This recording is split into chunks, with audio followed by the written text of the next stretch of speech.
Bonjour, aujourd'hui je vous propose un court extrait de la nouvelle de Julien Léon, Zone d'exclusion. Chapitre 1. 11 mars 2017, 22h13.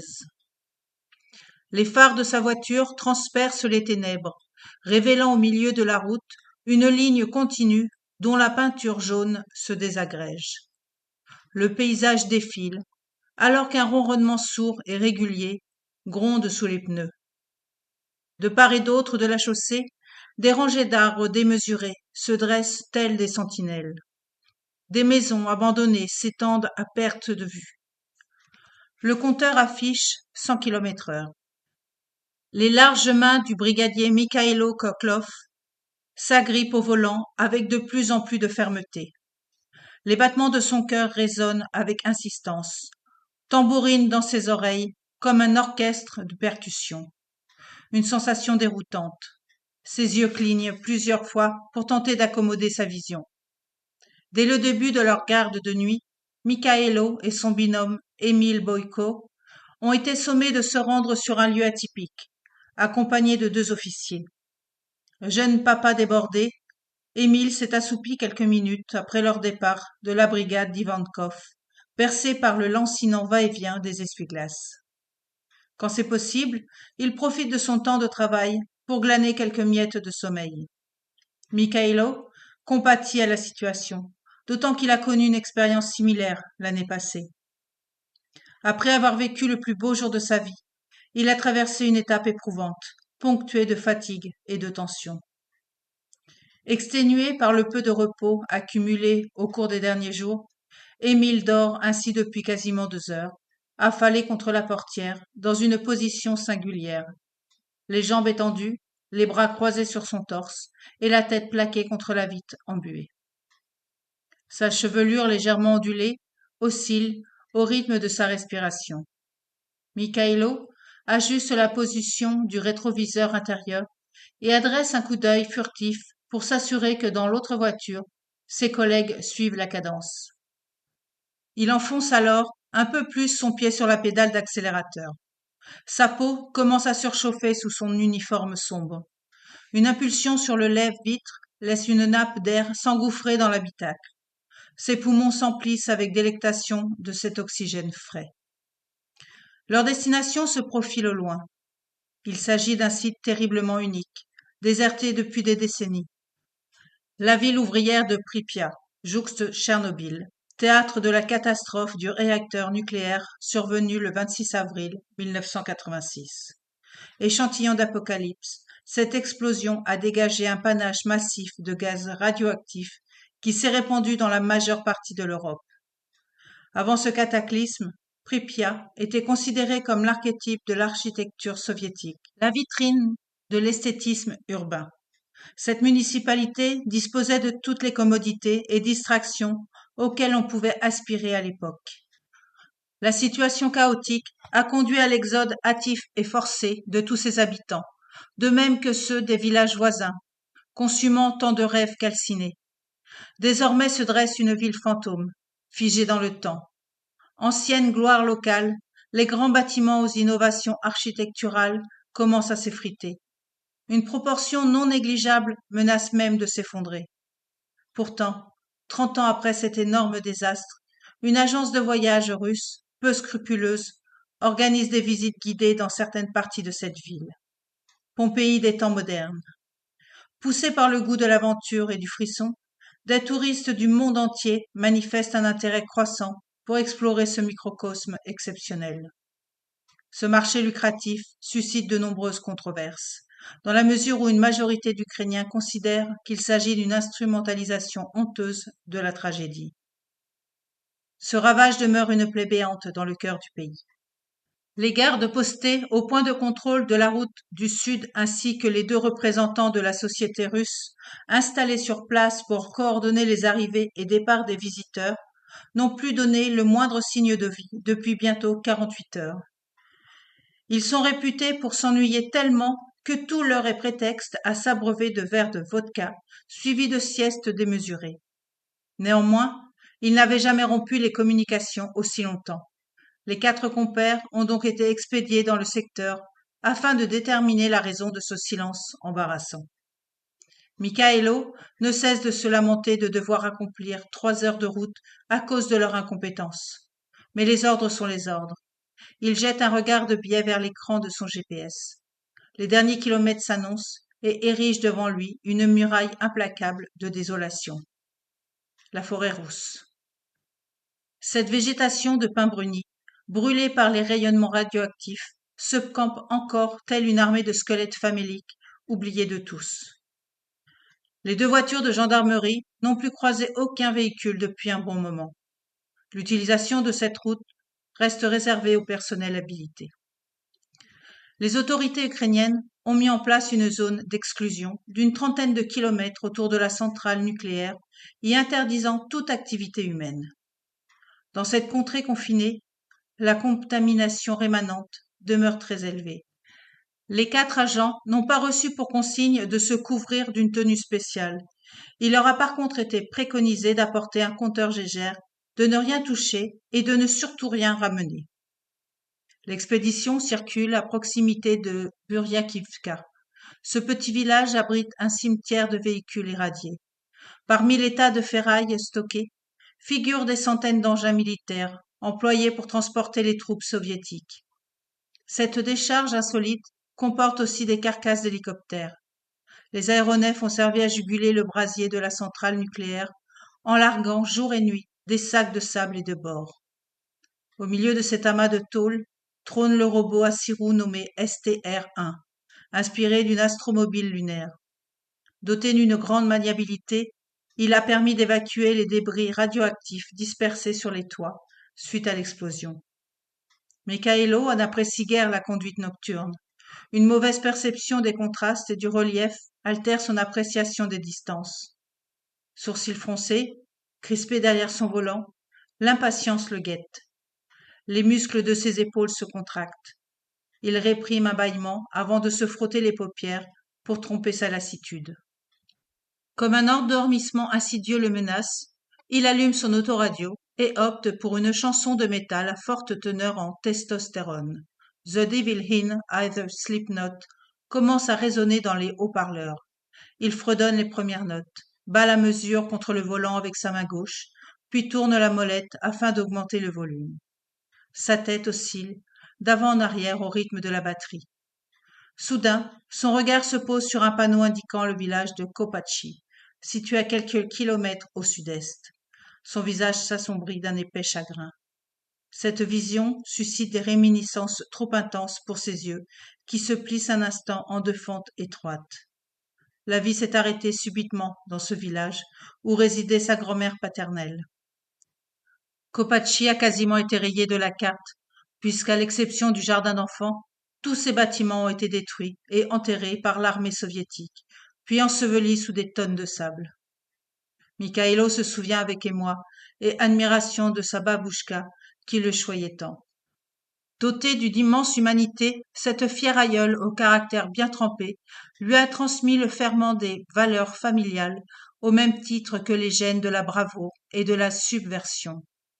Même s'il a embrassé une carrière militaire, une certaine propension à contester les décisions hiérarchiques subsiste, notamment quand elles lui semblent dénuées de pertinence. Par ailleurs, il éprouve une aversion prononcée pour les rapports de force et l'injustice.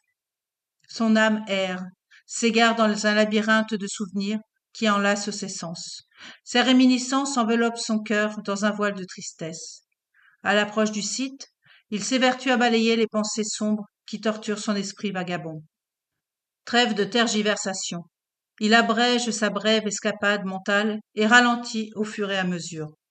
Une clôture grillagée d'environ 2,50 m de haut et du fil barbelé protège l'enceinte.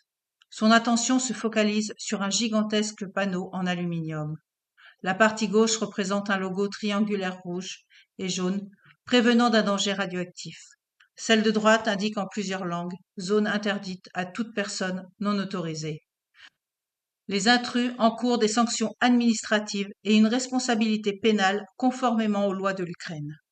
Mikhaïlo jette un coup d'œil vers l'ancien poste de contrôle sur le côté droit de la route. La petite caserne ressemble désormais à un vulgaire amoncellement de morceaux de bois éparpillés sur le sol.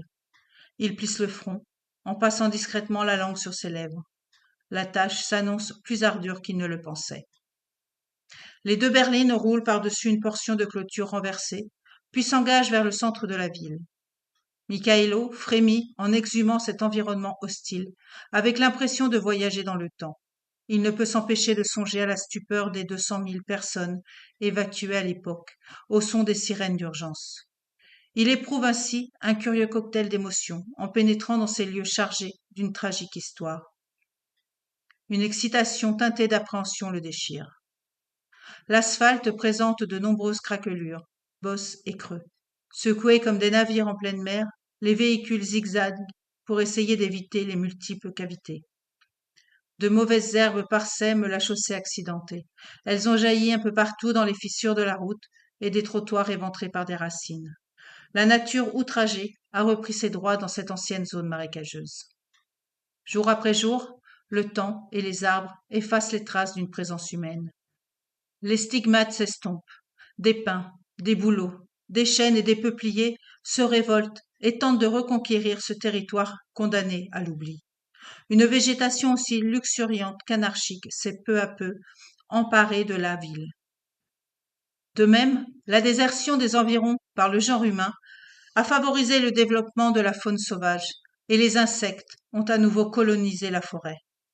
Des deux côtés de la voie, Mikhaïlo remarque de grands arbres mesurant plus de 10 mètres, dressés au milieu des immeubles en décomposition. De leurs troncs massifs, des branches s'étirent telles de longs bras rigides. À leurs pieds, comme frappés par des explosions, le sol comporte de profondes crevasses. Cependant, ce sont leurs feuilles qui constituent la caractéristique la plus impressionnante. Nombreuses sont celles qui atteignent plus d'1 mètre d'envergure. Les yeux de Mikhaïlo s'écarquillent. Il pose sa paume sur l'épaule de son coéquipier pour le secouer. « On est arrivé. Réveille-toi. Il faut que tu vois ça. » Chapitre 2. Toujours avachi contre la portière, un léger filet de salive aux lèvres, Émile le gratifie d'un gémissement caverneux. Il commence à s'extirper de son sommeil avec peine, comme s'il devait s'extraire de sable mouvant. « Qu'est-ce que tu veux ?» grogne-t-il d'une voix éraillée, les yeux encore fermés, avant de s'enfoncer de quelques centimètres dans son fauteuil. « T'as déjà vu des arbres comme ça? Regarde leurs feuilles. » Émile entr'ouvre un œil. « Tu m'as réveillé pour des feuilles? Ne me dis pas que c'est la première fois que tu vois des feuilles sur un arbre. »« Des comme ça? Si, elles sont aussi larges que des cercueils. »« Tu t'attendais à quoi? Les arbres ont été inondés de tellement de rayonnements radioactifs. Pas la peine de stresser. Je te parie que l'affaire sera réglée au plus tard dans 1 heure, rétorque Émile, tandis qu'il se redresse sur son siège, en soupirant avec lourdeur. Mikhaïlo réfléchit en silence à la situation, avant de répliquer. Si le rayonnement peut faire ça aux arbres, alors que peut-il faire sur le reste? Un rire innocent illumine le visage d'Émile. Je crois surtout que tu regardes un peu trop de séries américaines. En remontant l'artère principale, les véhicules de gendarmerie débouchent sur un vaste carrefour. Un panneau stylisé en béton gris, paré de l'inscription 1970, annonce Pripyat avec fierté. Il longe ensuite une file d'automobiles garées au bord du trottoir. Entourés de mauvaises herbes atteignant leurs rétroviseurs, ces tas de rouille croupissent, tapissés d'une couche de poussière et de toiles d'araignée. De nombreux graffitis artistiques ornent les murs de cette ville fantôme, prisée par des visiteurs clandestins, adeptes d'art urbain. La plupart de ces créations évoquent la tragédie qui s'est abattue sur la région. Chaque graffiti raconte une histoire distincte, mais ensemble, ils composent une narration poignante, émaillée de souffrance et de résilience, conférant ainsi une voix silencieuse à Pripyat. En parvenant dans le cœur de la ville, au niveau de la place Lénine, Mikhaïlo repère le palais de la culture. Il accueillait autrefois un cinéma, une salle de concert, un théâtre, un stand de tir. Un patrimoine à la dérive, puisqu'une muraille végétale a envahi les alentours de cet immense bâtiment. À quelques encablures, il discerne le parc d'attractions. Son regard se fige et s'attarde sur les autotamponneuses laissées en désordre. Leur dôme est orphelin de son toit. Difficile aujourd'hui d'imaginer des rires d'enfants insouciants. Un silence spectral a enseveli les souvenirs des temps heureux. Il s'est propagé à la même vitesse que les poussières radioactives générées par le drame. Ces souvenirs ont ainsi été bercés, puis compressés dans les bras du passé, ingurgités, puis lissés dans les entrailles du temps. Mikhaïlo ressent un flot de larmes amères, celui des promesses salies, des rêves qui ont viré au cauchemar. Ses yeux examinent ensuite la grande roue, avec ses nacelles jaunes encore suspendues, prête à s'effondrer. Elle symbolise la ville à la perfection, image sinistre et troublante d'une vie révolue, d'une cité coupée du monde et déchue. Fille du chaos, Pripyat n'est désormais que désolation. Depuis la catastrophe, un ennemi invisible et impalpable terrorise la ville dans ses moindres rues et ruelles. Cet adversaire n'épargne rien ni personne. De sa position, le gendarme distingue avec amertume un autre paysage halluciné, les ruines fantomatiques du MSCH 126, l'ancien hôpital destiné aux travailleurs de la centrale nucléaire et à leurs familles. Composé de 5 bâtiments interconnectés de 6 étages, cet immense complexe se situe sur la rue Drusby, Narodiv. Mikhaïlo se souvient d'avoir vu un documentaire émouvant à ce sujet. Sur le toit, de grandes lettres indiquent la santé du peuple et la richesse du pays. Pour le moins ironique, quand on sait que le sous-sol de l'hôpital est dorénavant empoisonné par les combinaisons que portaient les pompiers qui se sont rendus sur la centrale à la suite de l'explosion afin de maîtriser l'incendie. Même 30 ans après, elles émettent toujours une dose létale de rayonnement. Entre les soldats du feu et les liquidateurs qui se sont relayés sur place avec un équipement dérisoire, le bilan humain de la catastrophe se chiffre en milliers de morts. Mikhaïlo pousse un profond soupir pour exhaler son affliction. Les 2 berlines s'immobilisent au milieu d'une intersection, au niveau de la pancarte indiquant le poste de garde. Au même moment, Émile aperçoit une silhouette surgir au pas de course sur leur droite, celle d'un animal sombre. Le gendarme sursaute à la vue de cette impressionnante créature, puis se fige. La gigantesque bête, apeurée, se dresse pour déployer ses 3 mètres d'envergure. Elle traverse ensuite le carrefour, propulsée par les mouvements vigoureux de ses puissants membres. Elle percute de plein fouet un flanc du véhicule avant de s'enfuir et de disparaître dans la nuit. C'était quoi ça? Un ours? S'étonne le brigadier alors qu'un frisson s'empare de lui. Tu veux que ça soit quoi d'autre? Rétorque Émile en haussant les épaules avec une désinvolture frustrante. Mikhaïlo coupe le moteur d'un tour de clé avant de détacher sa ceinture de sécurité. À l'idée de s'aventurer hors de l'habitacle, des gouttes de sueur froide s'écoulent sur son front plissé et glissent aussi le long de sa colonne vertébrale. Il extrait un mouchoir de la poche intérieure de sa veste pour s'éponger la tête, puis scrute les environs avec fébrilité. Le calme règne en maître absolu, mais d'autres créatures terrifiantes pourraient surgir à tout moment et lui sauter à la gorge. D'ordinaire, les hordes de chiens pullulent. Afin d'éviter d'autres sources de contamination, de nombreux animaux domestiques ont été abattus par l'armée suite au départ de leur maître, qui pensait les retrouver après une évacuation provisoire. Cependant, certaines bêtes ont réussi à survivre dans ce milieu hostile. Voilà pour cet extrait de Zone d'exclusion de Julien Léon. Je vous souhaite une belle découverte et je vous dis à bientôt. Au revoir.